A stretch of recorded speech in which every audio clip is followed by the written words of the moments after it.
Thank you, Jennifer, and congratulations again to the Women's Foundation. This is truly an exciting moment. We were special guests at the Women's Foundation Luncheon 20 years ago, invited to receive the Foundation's first Leadership Award. It was a small event by today's standards, but in our eyes, it was huge. We were a bare-bones organization working with girls and young women 9 to 18 from DC's Ward 1, mostly funded through an Echoing Green fellowship I had received, donations from family and friends, and the in-kind support of partners and volunteers. That award became one of several moments that would lift and carry us on our decade-long journey to create safe and inclusive spaces where girls and young women of color could find support, build healthy friendships, give voice to their inner selves, and chart paths to their future.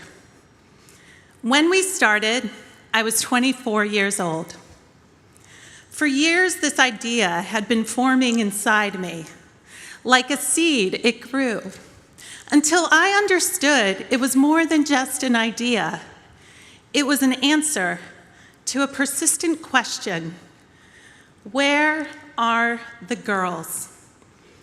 I had been working with children and youth in communities from Durham, North Carolina, to Chattanooga, Tennessee, to here in Washington, D.C.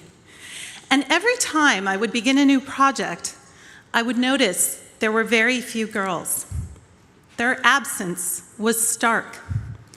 I began to pay attention to where the girls were. They were in social service programs focused on teen pregnancy, substance abuse, youth violence. They were reported missing by families as runaways, by schools as dropouts. They were at home after school, safe from the streets but disconnected from the outside world while they helped their families, caring for siblings and themselves.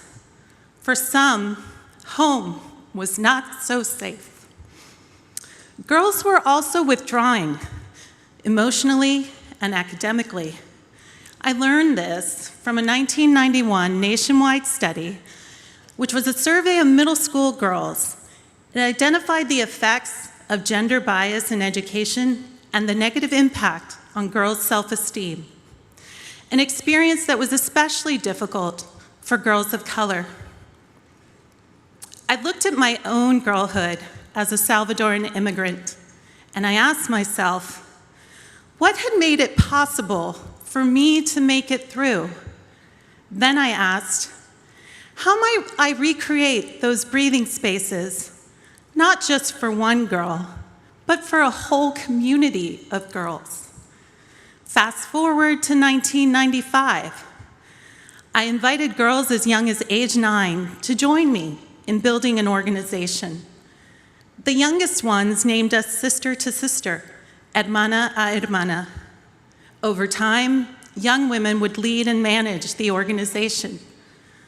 For 11 years, we partnered with schools and community institutions to provide programming to hundreds of girls and young women. We were cross-cultural, multiracial, and multilingual. The arts provided a bridge to differences to help us find connections and make friends. Once, during a 4th grade workshop, I sat with a group of girls reviewing a girls' Bill of Rights. As we discussed their right to be safe in the world, each girl shared a story of when she had felt unsafe. Each one knew of another girl who had been assaulted. Each had witnessed someone in danger, including herself. The mass school shooting at Columbine was a defining moment in the mid-90s. But to our girls and young women, gun violence was an everyday reality, and it was by far not the only threat they knew. A 16-year-old girl from Cardozo Senior High School came up with the idea to organize youth spaces based on a girl's definition of safety. She raised the funding to make it happen, and under her leadership, The Safe Place Project surveyed where youth felt safe in the community and produced a series of safe nights hosted with businesses and organizations.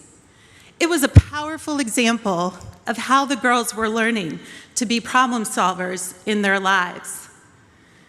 Throughout our work, I continued to be driven by the question, where are the girls? I was determined to meet them where they were and ensure we were holding space for them in the highs and lows of their lives. Sister to Sister celebrated milestones, citizenship, college acceptances, and graduations. We mourned losses together. Friends lost to gun violence and suicide. We lost women, mothers, grandmothers, mentors, and godmothers to our organization due to preventable diseases and an inequitable health system. We held a girl's hand as she came forward to report sexual abuse or assault. We were the safe space for those who wanted to come out, but didn't know how. We, adult women, young women, and girls, were sisters to one another. So when the Women's Foundation called us in 1998, it wasn't the small grant we received that mattered.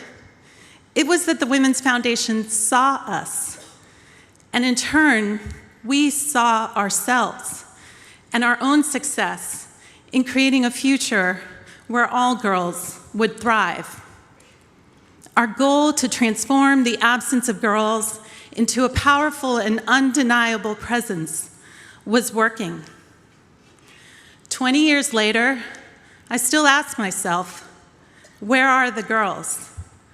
The hundreds of girls who participated in and led Sister to Sister, Hermana a Hermana, I know where they are.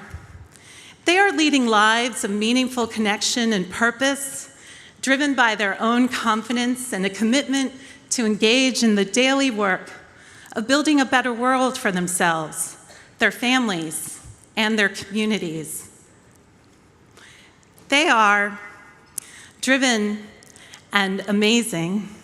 They are loving moms, proud college parents, artists, educators, lawyers for their community, entrepreneurs with their own ventures, digital mavens supporting national social movements, public servants, youth workers, healthcare providers, world travelers who've set foot on every continent. Many of them are here today. Could you all please stand up?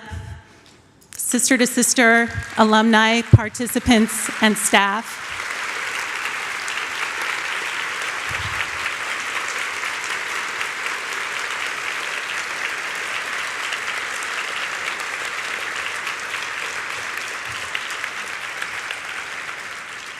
Their success is the legacy of Sister to Sister, Hermana a Hermana. It is also the legacy of everyone that invested in them, in me, in us. And just over the weekend, I found out for the first time that the Women's Foundation sent to us one of the amazing staff members about 12 years ago, 14 years ago, who would go on to lead our girls over a 2-year project of producing a documentary called The Ripple Effect on the lives of girls and young women of color.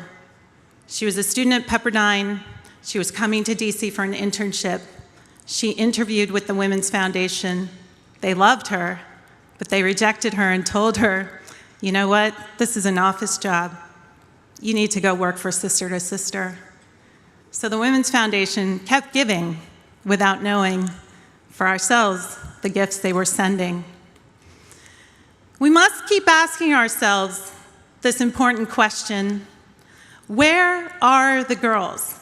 Because 20 years later, our world demands we do more to scale our investments of time and resources to truly transform the lives of girls and young women of color. Before I end, I ask you to consider 3 actions. First, be present in the life of a girl. Money finances the work, but the impact is achieved and sustained through relationships. Share your time and experience with a girl or young woman and hold the space to be present in her life. Now think with me here for a minute. We are 1,100 people in this room. Let's just imagine what might happen if each one of us would commit today to take on one girl, one young woman, and be there for her, to see her through, to succeed. Second, vote. The transformation